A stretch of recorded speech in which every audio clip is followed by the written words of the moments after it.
Magandang buhay mga bata! Tara, samahan ninyo akong matuto kasama si Teacher Aika, your online teacher. Please don't forget to subscribe, like, share, and hit the notification bell for more videos. Thank you! Matatag Curriculum, EPP, ICT, Grade 4. Quarter 1, Aralin 6, Desktop Publishing Software, paggawa ng newsletter. Ako si Teacher Aika, ang inyong online teacher. Mga kasanayan at layunin. Ang mga mag-aaral ay nakagagawa ng desktop publishing document. Una, matutunan ng mga mag-aaral ang mga pangunahing elemento ng newsletter. Ikalawa, makakagawa ng professional-looking na newsletter at epektibong maipahayag ang mensahe nito. Tingnan mabuti ang mga larawan. Alam niyo ba kung anong tawag dito? Tama! Ang tawag natin dito ay newsletter. Dahil ngayong araw, kilalanin natin kung ano nga ba ang newsletter at para saan ito.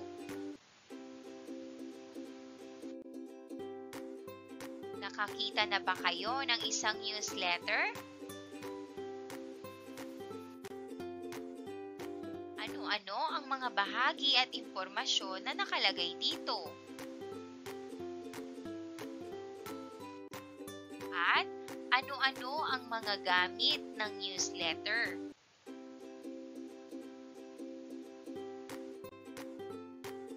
Ang newsletter ay tumutulong upang ma-deliver ang mga mahalagang impormasyon, mag-share ng updates o news o promotion sa produkto at serbisyo.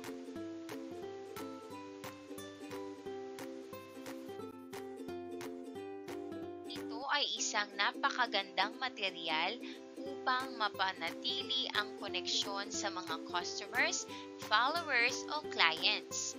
Maaaring gamitin ng isang kumpanya, organisasyon o business establishment ang newsletter upang mapalago ang katapatan at pagtitiwala nila dito.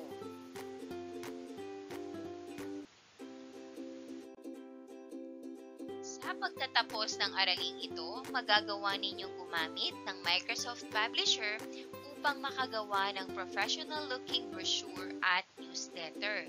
Narito ang ilan sa mga salita na ating pag-aaralan ngayong araw. Una ay ang brochure. Ito ay isang uri ng publication na nabubuo gamit ang desktop publishing software.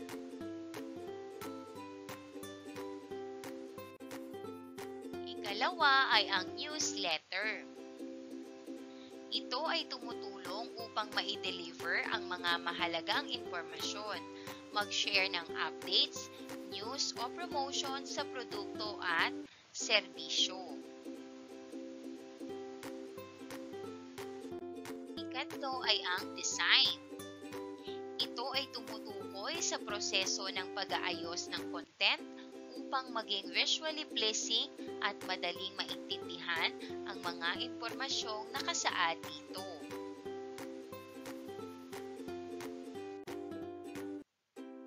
Ang newsletter ay isang uri ng komunikasyon na madalas ginagamit ng mga organisasyon, kumpanya o individual upang magbigay ng mga update, impormasyon o balita sa kanilang mga taga-subaybay o miyembro. Karaniwan, ang newsletter ay ipinapadala sa pamamagitan ng email, ngunit maaari din itong maipamahagi sa pisikal na anyo o sa pamamagitan ng iba pang digital na platform.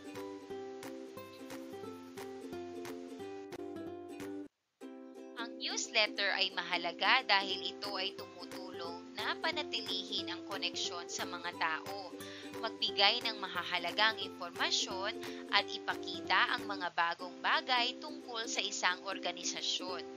Nakakatulong din ito para malaman ng mga tao ang mga espesyal na alok at kaganapan. Sa madaling salita, ang newsletter ay isang paraan para manatiling updated at makuha ang interes ng mga taga-subaybay. Narito naman ang mga kahalagahan ng newsletter.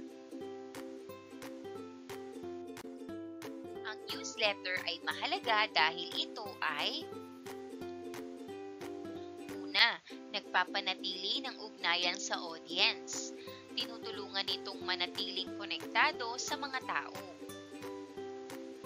Ikalawa, nagpapalaganap ng impormasyon at updates. Nagbibigay ng mga bagong balita at detalye. Ikatlo, nagpapalakas ng brand at reputasyon. Tinutulungan itong makilala at magtiwala ang mga tao sa iyong pangalan. Ikaapat, nagpapabuti ng customer engagement. Nag-aanyaya sa mga tao na makibahagi at maging aktibo.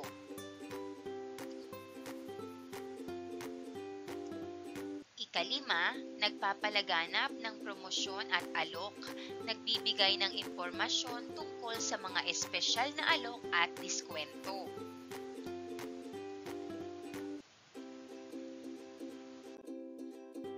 Narito ang mga pangunahing elemento ng newsletter. Number 1 ay ang headers. Ang newsletter ay naglalaman ng masthead na nagpapakita ng branding at hinihikayat nito ang audience na basahin o kaya'y ipagpatuloy ang pagbabasa.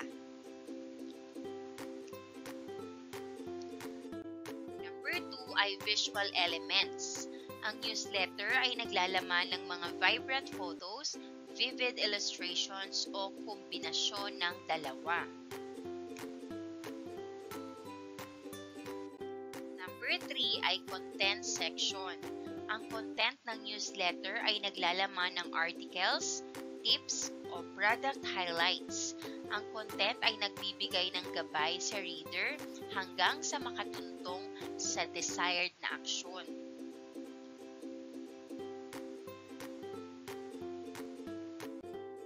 Number 4, call to action.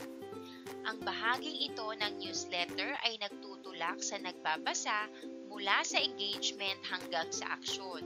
Mga halimbawa nito ay shop now, read more, or subscribe.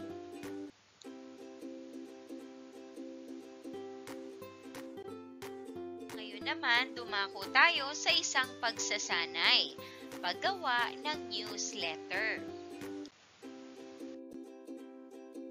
Number 1, buksan ang publisher at pumili ng template.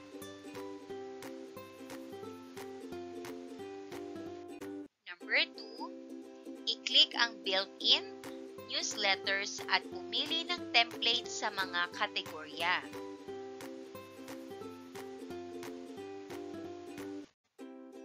Number 3, i-click ang newsletter template na napili. At sa Customize, i-click ang color scheme at font scheme na gusto.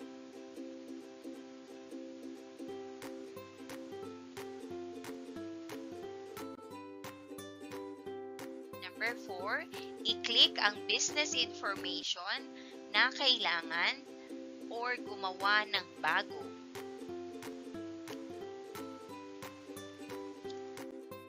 Number 5, sa options, piliin ang 1-page spread o 2-page spread.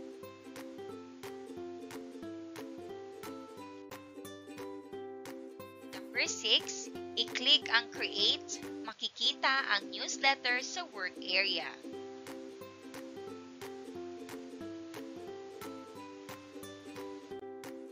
Number 7, i-edit ang newsletter at palitan ang layout nito.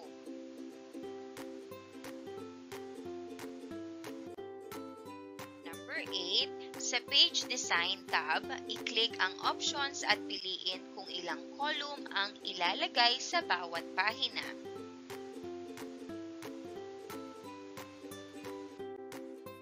Number 9, i-click ang OK kung nakapili na, makikita na ang bagong layout sa newsletter.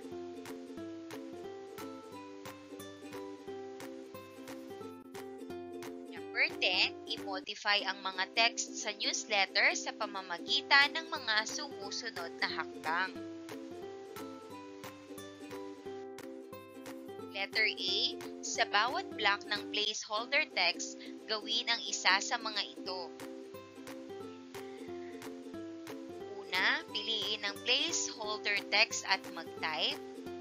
O ikalawa, i-right-click para piliin ang placeholder text, ituro ang change text sa shortcut menu, i-click ang text file, i-click ang file na kinalalagyan ng text na gagamitin at i-click ang OK. Letter B, sa pag-adjust ng text size, gawin ang isa sa mga ito. Una, upang hindi mag-automatikong mag-resize ang text at mag-fit ito sa text box na hindi connected sa ibang text boxes, i-click ang text box at sa text box Tools Format tab, i-click ang Text Fit Do Not Auto-Fit. O kaya naman, upang palitan ang font size manually, piliin ang text at i-click ang bagong font size sa font size list ng text box Tools Format tab.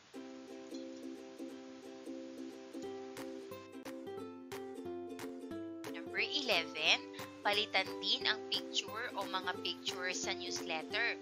I-right-click ang placeholder picture at ituro ang change picture.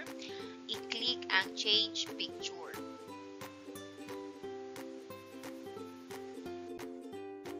Number 12, pumili ng bagong picture mula sa mga iba't ibang lokasyon sa Insert Picture dialog box at i-click ang Insert. Number 13, gawin ang angkop na formatting sa mga elements ng newsletter upang maging professional looking ito. At number 14, i-save ang mga pagbabagong ginawa sa publication.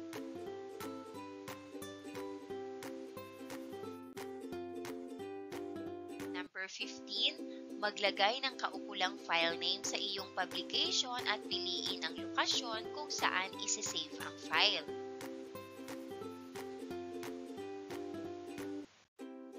Number 16, kapag na-save na at maayos na ang newsletter, i-print na ito.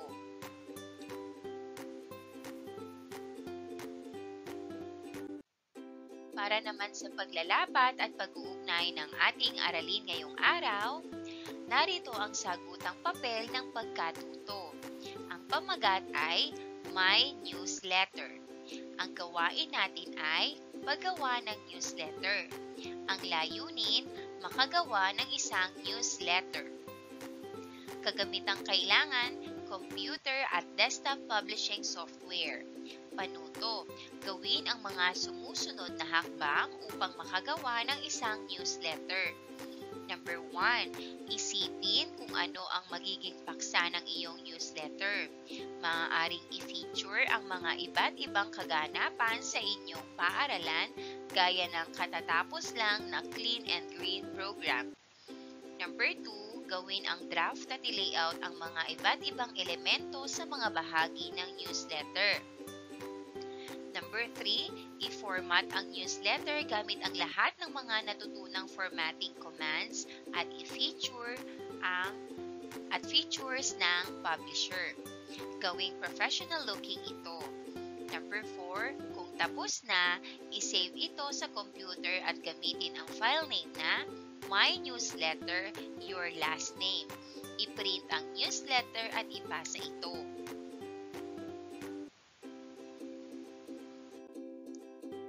Narito naman ang rubric sa pag-evaluate. 4 na puntos ang pinakamataas at 1 puntos naman ang pinakamababa. Ang mga kasanayan kaalaman ay ang mga sumusunod: accuracy, neatness, creativity, at colorful. Good luck! Para naman sa pabaong pagkatuto, ano-ano ang mga natutunan sa paggawa ng brochure o newsletter gamit ang publisher? Ang sagot, sa paggawa ng brochure o newsletter gamit ang publisher, matututunan mong magdisenyo ng magandang layout, mag-organisa ng text at larawan, at gumamit ng mga template. Malalaman mo rin kung paano i-format ang font at kulay, mag-print o mag-save sa iba't ibang format, at mag-proofread ng nilalaman para sa tamang impormasyon.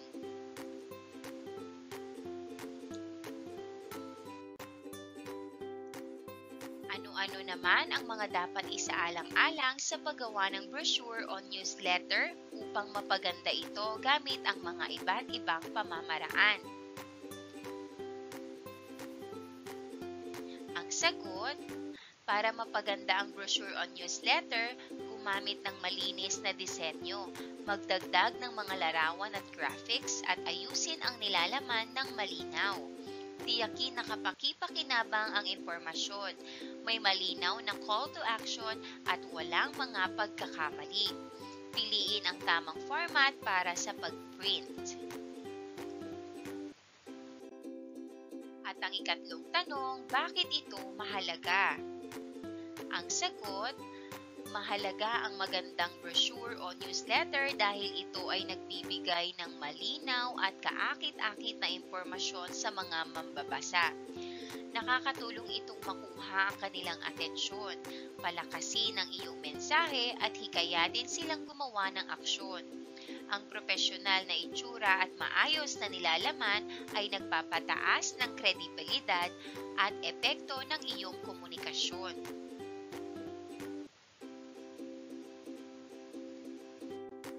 Para naman sa pagninilay sa pagkatuto, kumpletuhin natin ang pangungusap. Una, ang pagkakaroon ng kaalaman sa Microsoft Publisher ay makakatulong sa paggawa ng mga profesional na dokumento tulad ng brochures, newsletters at flyers. Pinapadali nito ang pagdisenyo at pag-aayos ng layout, pagdagdag ng mga larawan at graphics, at ang pag-format ng nilalaman upang makagawa ng kaakit-akit at epektibong material sa marketing. Ikalawa, kailangang malaman ang mga tamang pamamaraan gamit ang mga tools at features ng Microsoft Publisher upang makagawa ng epektibo at maayos na disenyo.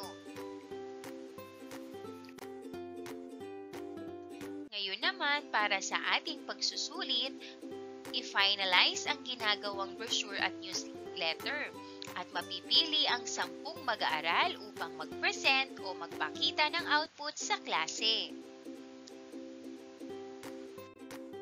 Maraming salamat sa panonood! Huwag kalimutang i-like at mag-subscribe para sa higit pang educational content. I-click ang bell icon para ma-update ka sa ating mga bagong video. Salamat!